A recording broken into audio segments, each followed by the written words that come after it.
Go Gino.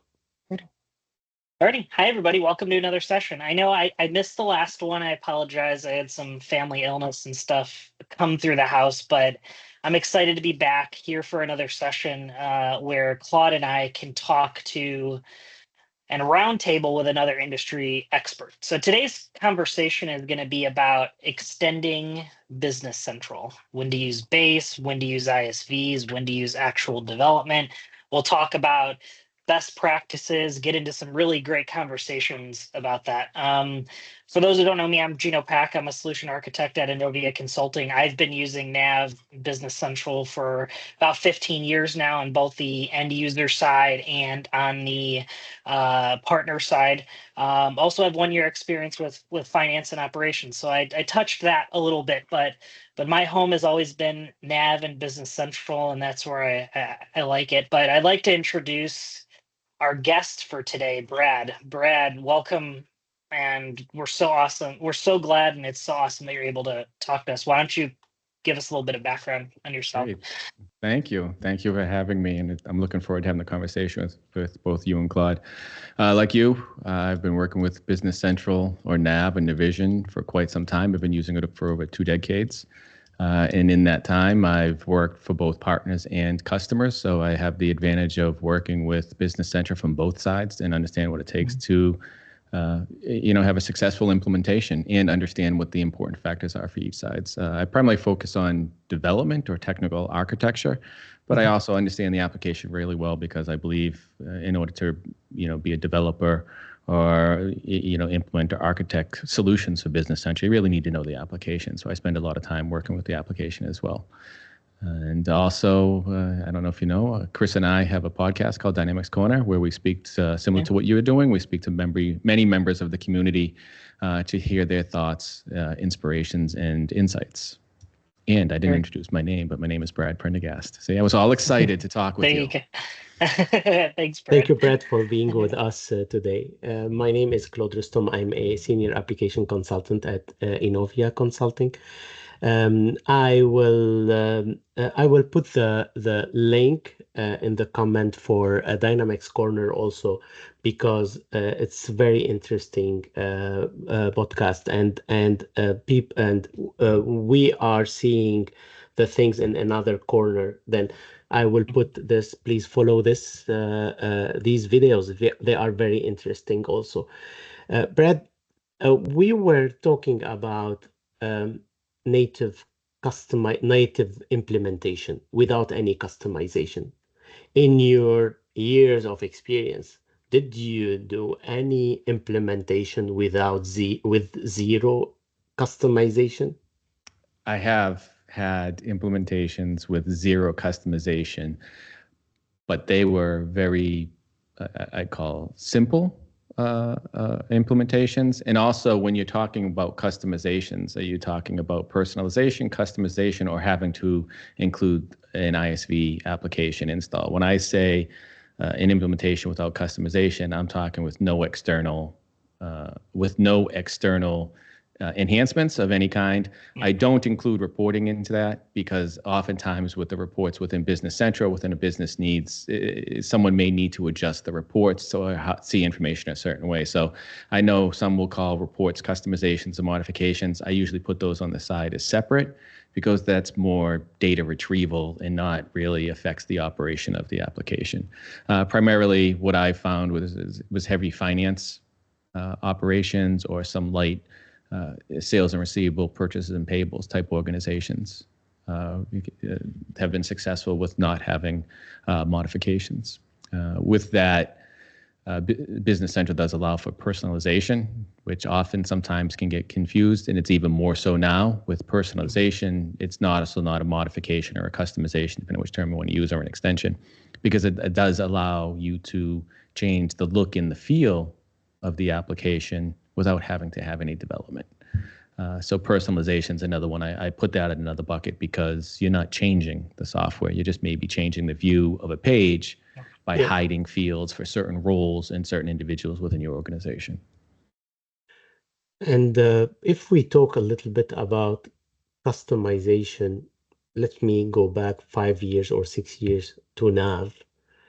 And can you explain to us what the difference between nav customization or development and Business Central development? Well, if you want to go back, way back to Navision, where it's similar for Microsoft Dynamics Nav or whatever version that they had several names at the time. At that point, you really were modifying the software. The application itself was running inside of the application. So if you made any enhancements to the objects, which is what they called them, you were modifying the core application in the software. So you were actually inherently making changes within the application to do whatever you needed to do. The difference with that, and being simple just for time, with Business Central, they've changed the model to be more where it's an extension.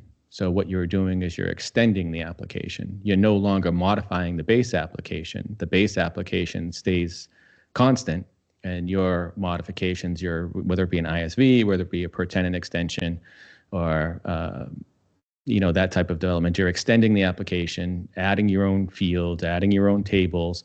And if this core processing, you're not modifying the core processing, they have events which you can subscribe to, and finding those events and, in essence, injecting your code, right? It's calling out to your code, calling a process, and then going back to continue in the workflow.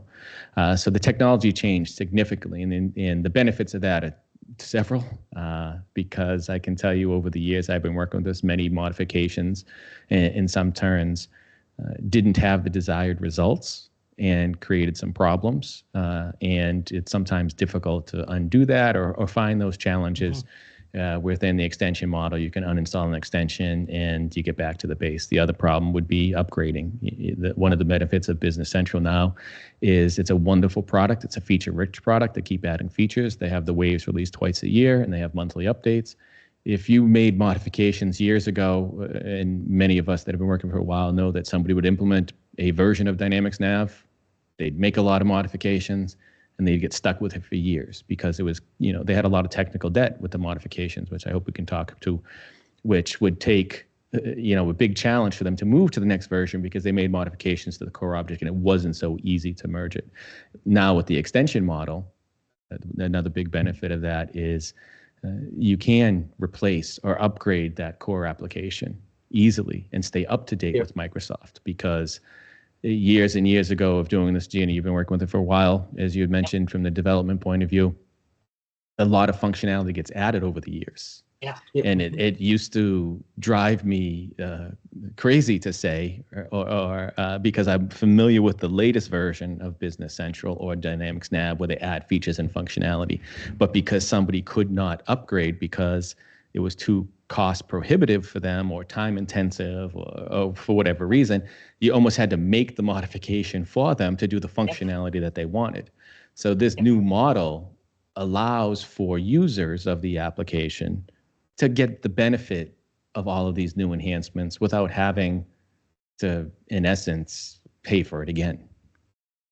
Yeah, and moving to a SaaS model, it's almost like Microsoft, they had to go this direction. SaaS would not be successful like it is today if you still were modifying base code. You couldn't do it. It'd make upgrades a nightmare. And so in order to make SaaS successful, that they had to move over to this extension model. And it definitely makes upgrades a lot more smooth. Compared to, and I've done several. I went from classic client to role tailor client to, I worked for an organization that had a lot of modifications around the job queue and automated processes that run around the job queue. When Microsoft refactored the job queue between 2016 and 2017, that was fun, trying to ensure that all my jobs were kind of properly utilizing the new job queue processes in the background. So yeah, I definitely have experienced it quite a bit on the end user side, the struggle to upgrade, and reap the benefits on the partner side, assisting other customers to make that last jump from being in a base, being in that old code base to the extension model now. But we still have a lot of customers on-prem. Like, is it the same extension, Brad, between on SaaS extension and on-prem extension?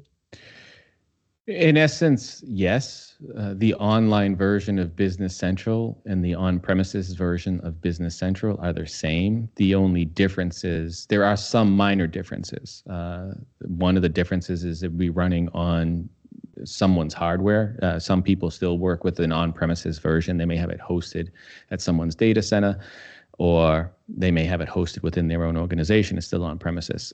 In essence, the core of the application is the same. But with on-premises, you may have more accessibility to some local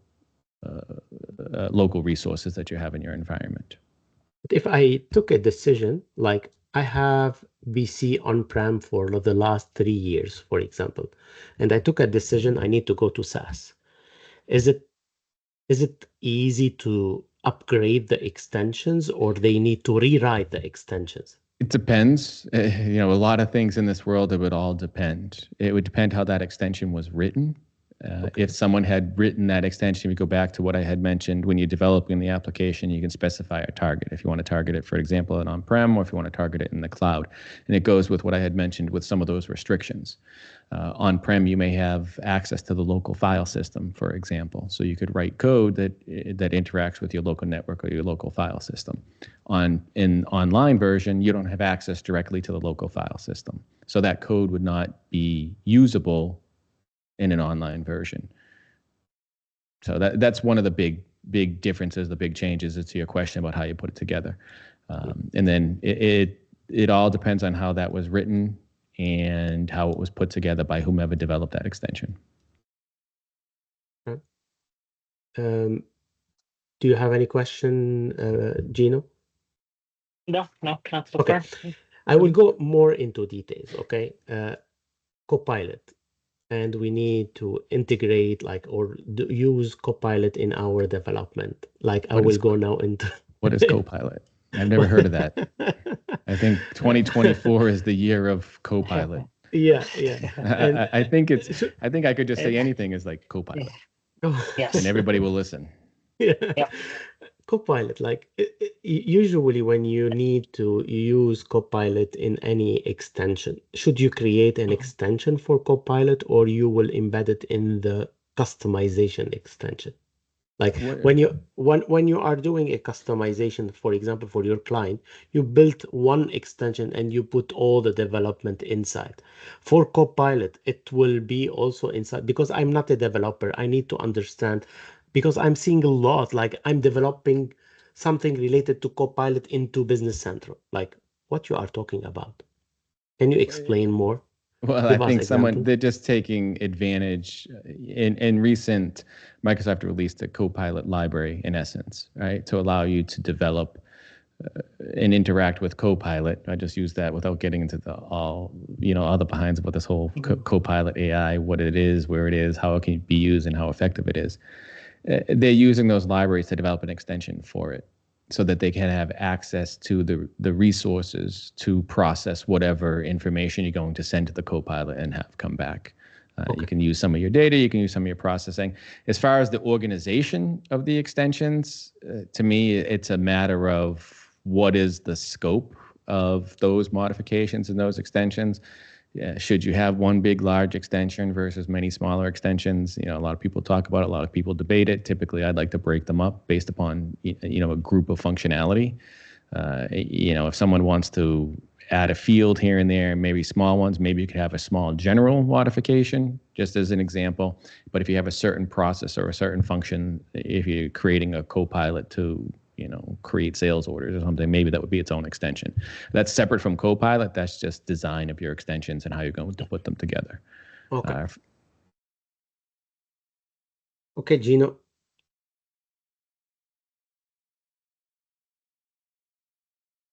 What about Gino? Sorry.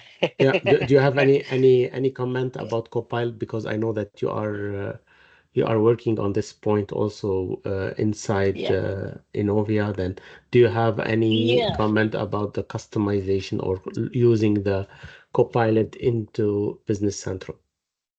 Yeah, I haven't dove deep into the customization aspect of it. I've been very interested in to see what Microsoft is releasing within the application for Copilot, which I find very interesting. But what I think they're trying to do is, I don't think we're going to, I personally don't think we're going to see all these Copilot features being dumped into Business Central by Microsoft. I think what they're doing is they're trying to give you a sprinkling of things that, okay, this is what you can do with Copilot within Business Central. So, suggest sales lines on a sales order, chat with Copilot, bank reconciliation matching utilizing Copilot, marketing text for utilizing Copilot. Those are all little scatterings that you can use the underlying Azure OpenAI service to tap into and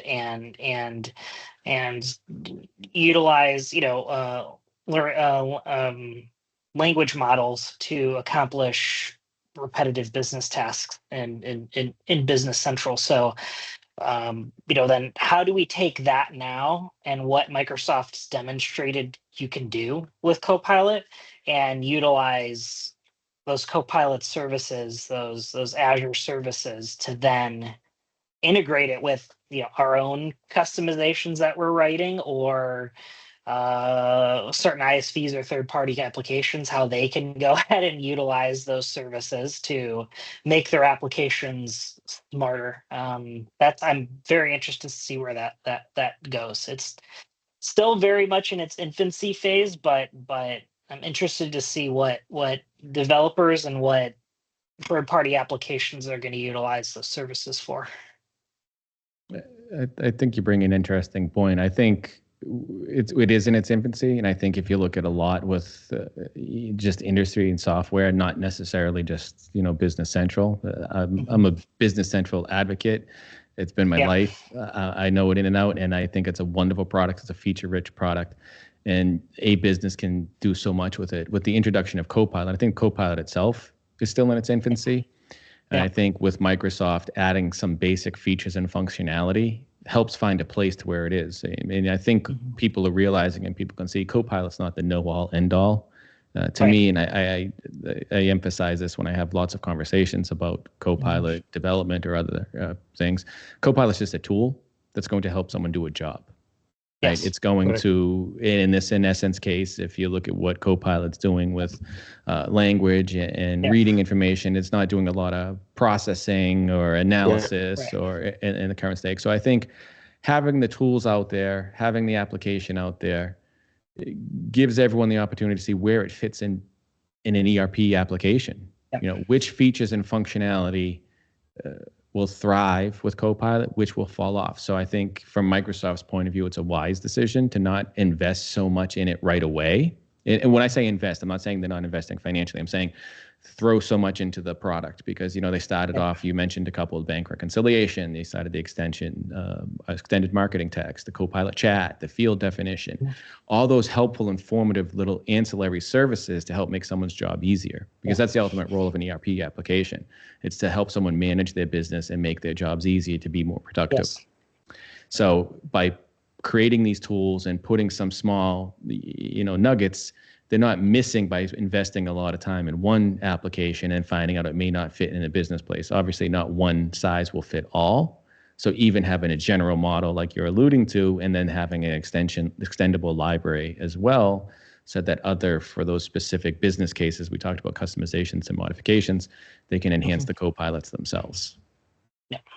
What's the future of Copilot? They will sophisticate it more, do you think? Do we have any rumors somewhere, like you were in Atlanta last day, then do we have any new sophisticated functionality in Business Central? Well, I think with Business Central, if you pay attention to the release plans, you'll be able to see 2024 Wave 2 public previews out. You can see the release planner to see what's in there and what will be released. This coming version with the public preview, again, anything that's in public preview, as they will say, is not guaranteed to be in there in its form because it's in public preview form, and the release plan, it does get updated. So they're pretty transparent with their plans. And then also you could look at the plans for what they're, I think there's some information what they're planning for next year as well, but it's a high level. I think as they reel it in, they get closer and closer. So what is the future of Copilot? I don't no. I mean, Because I I think asked Copilot at the same time, then they will do drafting email, drafting proposal, sending the email on behalf of the user, like uh, uh, well, a With conversation chat more advanced, like that's Copilot. I mean, you're talking, I mean, again, what is yeah, a Copilot? You're talking Copilot within right. Business Central or Copilot within your yeah, it's in M365? Business Central. I don't Yeah. know, like we will see what's coming. Yeah, I use Copilot outside of Business Central, and it is great for summarizing email threads. Mhm. You know, I was away for a little while, and I saw a whole group of messages with a group of people, and you can say, summarize this thread for me, and it does a great job at processing some of that. And I've used it to help draft some emails or replies in a similar context. Within Business Central, I think they're on the right direction. They're doing a lot. I think I saw some news that they're going to have some finance analysis views now. They have some Copilot with analysis views to help you enhance that. But I don't know. I definitely don't know where it's going to go, and I think that a lot of people don't. I know that there's a plan or a roadmap, excuse me, but that technology is changing so rapidly. Who knows what next week will bring, in my opinion. It'll take time too. You know, it's you got this whole conversation around data access, data privacy, you know what I mean? And there's some regions that Copilot's just not available yet because of regulations that are out there too. So, I mean, because everything in Business Central is utilizing the underlying Azure Open AI services, that large language model, it's hard to release Copilot out to the masses with Business Central because it is such an international ERP system with localizations, you know, throughout the world. So, I mean, that's an interesting part of it as well is how broad can it eventually get? But that's just legislation and that's government rules, so that can take time too. And even business adoption, because you don't want a business does not want their data to be processed or read by Yeah. another business. So you're absolutely correct. It's a delicate introduction also, I think, to go with what I had mentioned before about the speed of adoption, the speed of it, because there are a lot of security and privacy. I mean, there's obviously regulations for that, but I think even if you want users of your application, they have trust in the application, want to use the application, they also need to understand that you have a full understanding of their data security and data privacy. Yeah. We Definitely. talk 10 minutes about Copilot because I know that people need to know about Copilot, like Copilot, every time Copilot. Let's go back to development. I don't know. I think you'd be surprised. I think some people want like a Copilot free zone so that they're tired of hearing about it. Yeah. Let's go back a little bit to the customization and let's take an example about a big customization. Like if we have a commission calculation, for example, the customer want a commission calculation. What I know that this is a implementer decision. Should I customize it or should I have an ISV? What do you think is better? It depends. It all depends. You have ISVs or applications or apps in App Source, right? We're talking online that someone can download that performs a function. What does that application do? How close is it to what you need? How much does it cost? How well is it put together? How well does it match what you're looking for with your process? And if it's 80% of the way there, is it extendable so somebody can customize it? If you want to make your own extension, if you have unique rules or processes or something that separates you from all these other applications, it may be better to create that extension. Just keep in mind, whatever road you go down, you need to make sure that you have an understanding of what you're doing. If you're making an extension, you need to make sure and maintain that extension. Someone needs to do it, whether it's, I know many customers that have internal talent that can manage their extensions and develop them. To me, we're in a great environment where, someone working at a partner versus somebody working at a customer or an end user or client. I don't know what everybody wants to use these words today. I hear all these different versions. It doesn't matter, but somebody would need to maintain those modifications. So you'd have some technical debt there. Even if you bought an ISV, you'd be dependent upon the ISV. And if you had to extend it, you'd have to have some technical debt there. So I think which is better? I think whichever serves your business process the best. Yeah. There's no one size fits all with an implementation. You have so many options. And even the cases of, as I had mentioned, if there is an ISV solution, let's say, and they do 95% of what you're looking to do or 90% of what you're looking to do you need to extend it? Or could you maybe slightly change your process? Again, that would be a business decision if possible to fit that ISV. Which also goes back to the conversation of customizations. When do you really need to do a modification? Again, I'm a big fan of what they're doing with personalization, and they're doing a lot with it. But to do a customization or such, I would do a thorough evaluation of where. And even in this case where we were talking briefly about development or developers, and this goes back to where I say I think it's important for Business Central developers to understand the application as well, because if you make a modification, I just did with KB, we did a session in Atlanta on being a BC developer, because we demonstrated you could add a simple field in one place and another field in another place with the same number, two totally unrelated areas, and you can, in essence, make the core application malfunction if you really don't understand how it flows. Correct. And then also, if somebody wants you to do a modification, if you have an understanding of how the business process works, you can either say, hey, there's another process, or maybe we can do it slightly different because this is how the application flows or works. So you do have to rely upon your functional consultants to be strong with the application and understand the requirements. And when I say functional consultant, again, it can be on either side of an implementation. A partner that's assisting, or I don't even want to use the word assisting, I use the word partner literally. And that's what a partner should be. They should partner with you for a successful implementation. They don't own the implementation. They don't tell you what to do. They partner with you to give you what you need. They may challenge you because they have an understanding of the application to ensure that you're doing it properly. But whomever's doing that really should have a good understanding of how the base application works before they start talking about modifications or customizations. And even more so, a really good, clear understanding of what they're trying to do. Because so many times I talk with individuals, they start a process. Oh, we could just add a field here. Oh, we could just do this.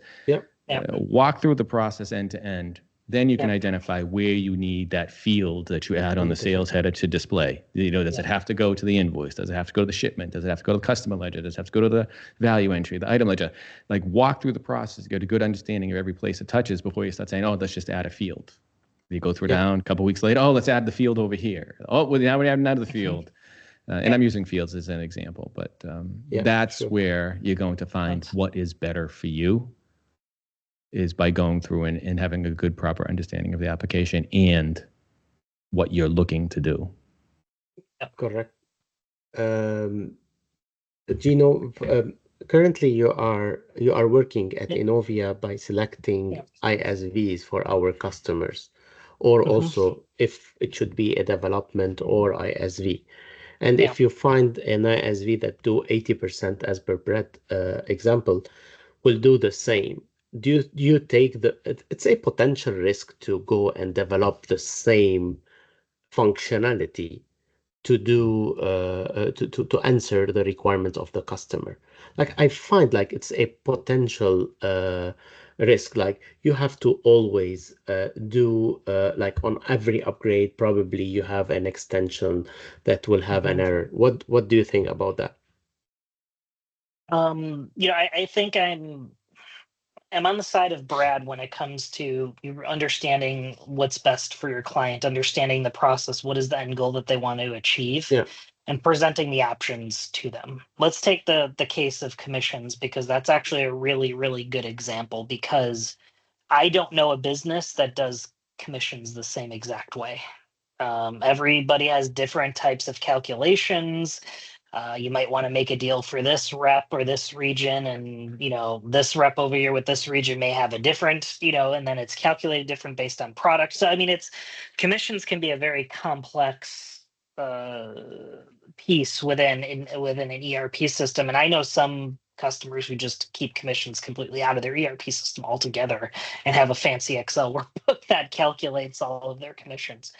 But going back to what Brad said about really understanding what their requirements are first, and then understanding whether, okay, is this something that an ISV can handle, yes or no, or does it have to be a modification? Okay. But then also have, present the customer their options too. I tend to lean towards more, okay, let's do, and if you think of just the scope of the customer base that Business Central is, Microsoft is marketing towards, your small, medium businesses. A lot of those businesses don't have in-house development teams, although a lot, some of them do. There are a lot of businesses that do not. They don't have somebody that's going to maintain that code, and it costs a lot of money for your partner to maintain that code too. So a lot of what I lean towards is you can find an ISV that'll complete 80% of their requirements, and we have to maybe slightly modify, 20%. I lean them towards the ISV route, because then you're really taking the burden off yourself and your partner to maintain that code between upgrades. That partner is that ISV is supposed to be maintaining that code. They're supposed to be following certain rules in order to get published in AppSource. I've heard, but I'm not, I don't know the 100% answer to this, that it's actually can be fairly tough to get published in AppSource based on some of the requirements that Microsoft asks for. So taking that burden off of your partner and your business and putting on a third-party app developer actually, can make some more sense for these small, medium businesses.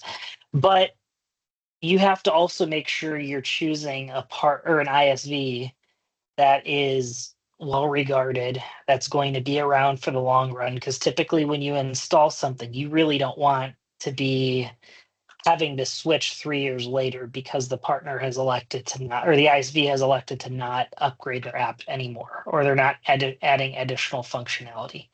But typically when the Microsoft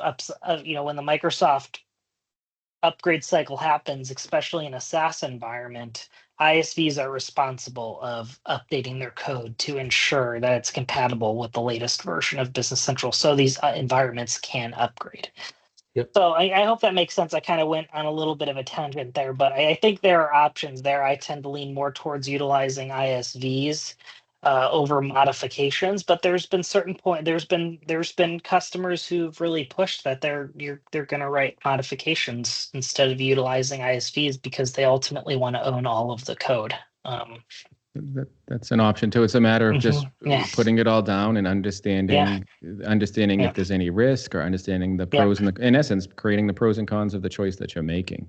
Yep. And it's every business will have a different decision. Just like you said, every business calculates commissions different. Every business will have a different need. And like I said, even do they need to make a modification? Could they use what's in the existing application? But it's something that you have to go through, an exercise that you have to go through. Still, I will always go back to understanding what you want or where you may want to be. You may not. You asked a question about where will Copilot be. Some things you don't know where you're going to be.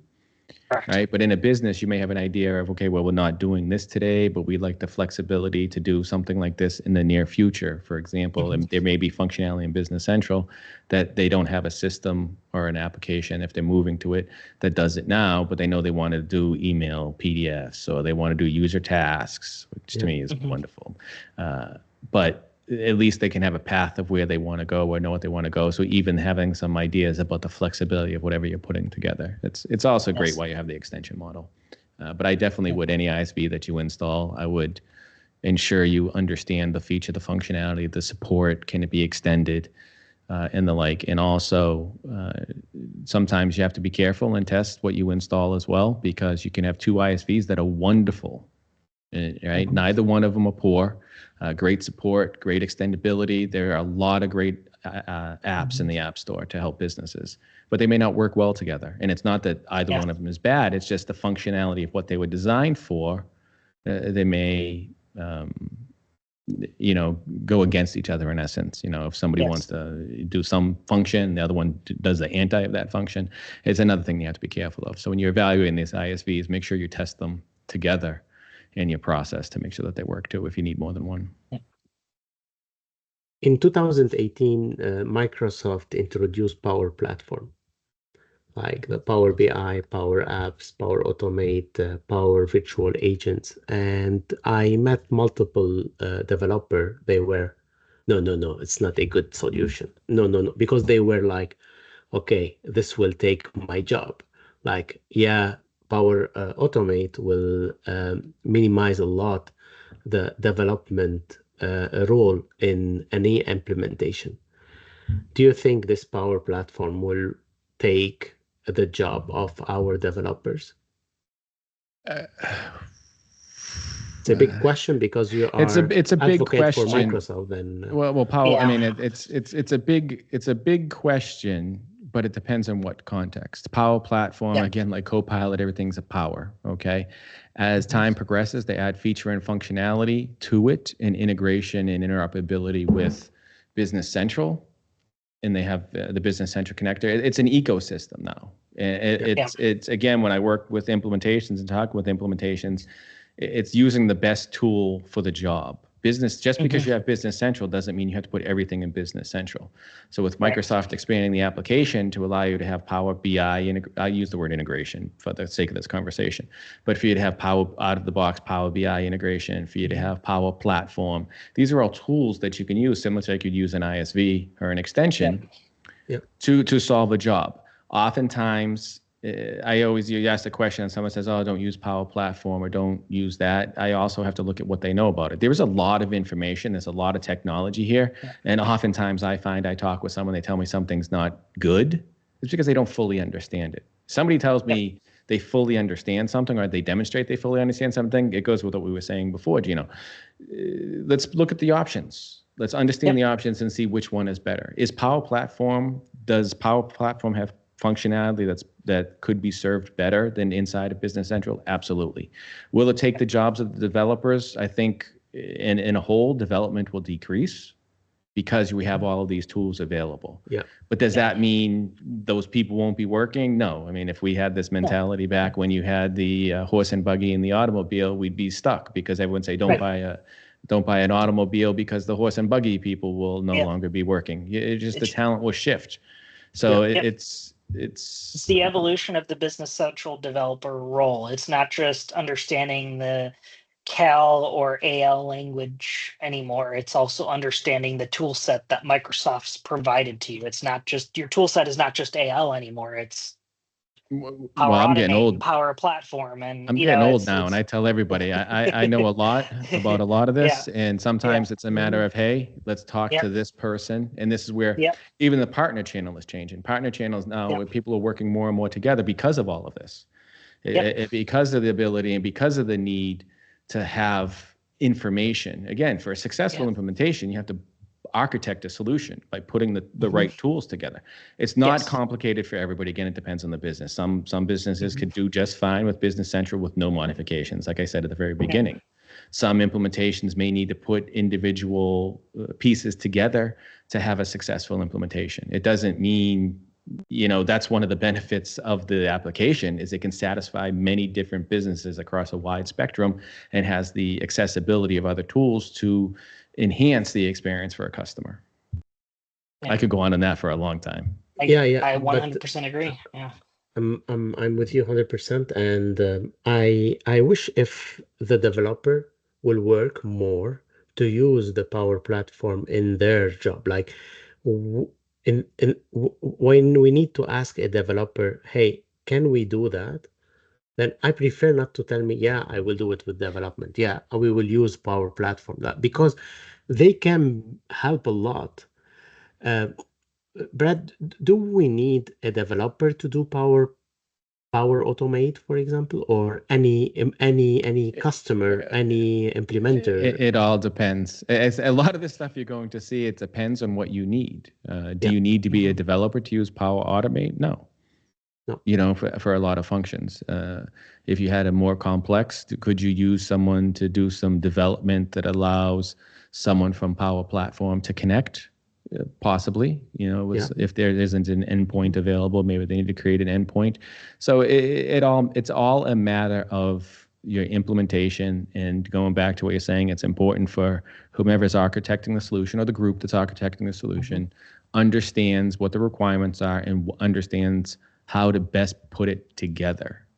Because it may be now I'm seeing, as I mentioned, I've seen it's cases where some modifications where people would have done it in Business Central. Now it's okay, well, create a new API endpoint for us to consume within Power Platform, and we'll consume that API and have that piece over here in Power Platform because it serves best for the implementation in that use case. But again, you could have the same type of scenario with another customer and their situation. It may be better to put it in Business Central. And that's what I try to say is there's no one size fits all. I mean, you can talk with businesses that have similar process, businesses of similar nature. They may have some similarities and can learn from each other. But at the end, it's all a matter of what that individual implementation is for. And I keep going back. That's why I'm obsessed with the product, because it does conform and adapt and solve so many problems for so many different types of businesses along the schedule. And the implementations don't have to be painful. Some would say it may sound like a lot. There is a lot. We're talking about a lot, but it does not have to be a complex or arduous task to get it done, as long as you have the right partners to help you along your journey. Agreed. And Claude, I just want to touch on just a piece of your comment where you said, you wish more developers would recommend the Power Platform. One thing I want to encourage is that we all continue to be students. We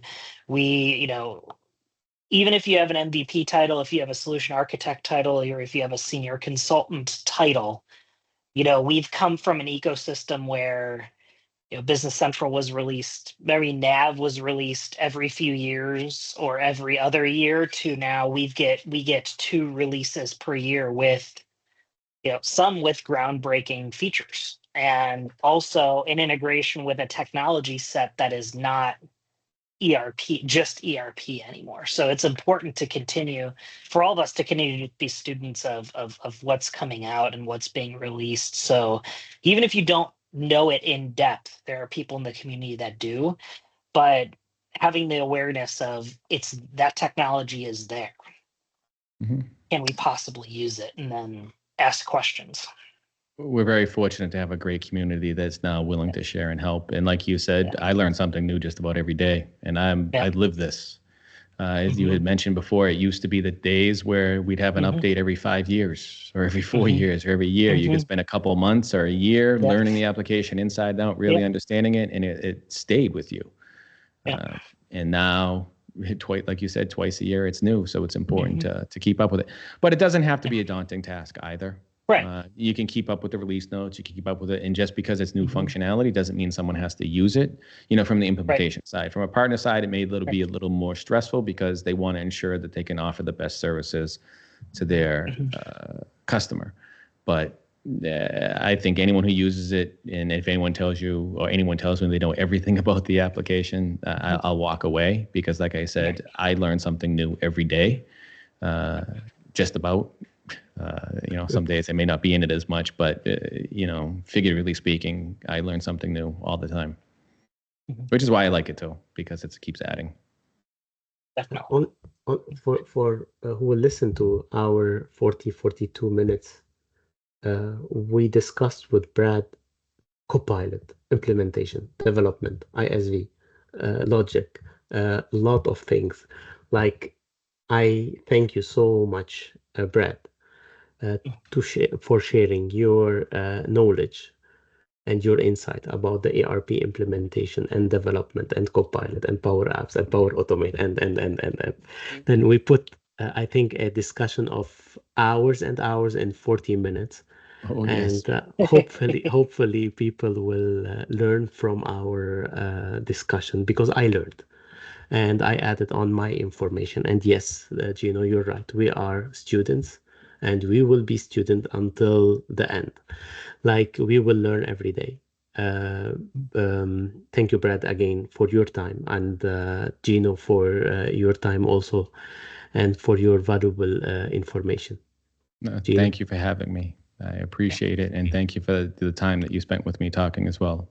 I always tell everybody time is the currency of life. Once you spend it, you can't get it back. So be very careful and aware of where you spend your time, who you spend your time with, and what you spend your time doing. So thank you very much. I appreciate it. And I look forward to talking with both of you in the future. Same here, Brad. Thank you. All right, See you soon. Thank you. All right, ciao, ciao. Bye. Bye.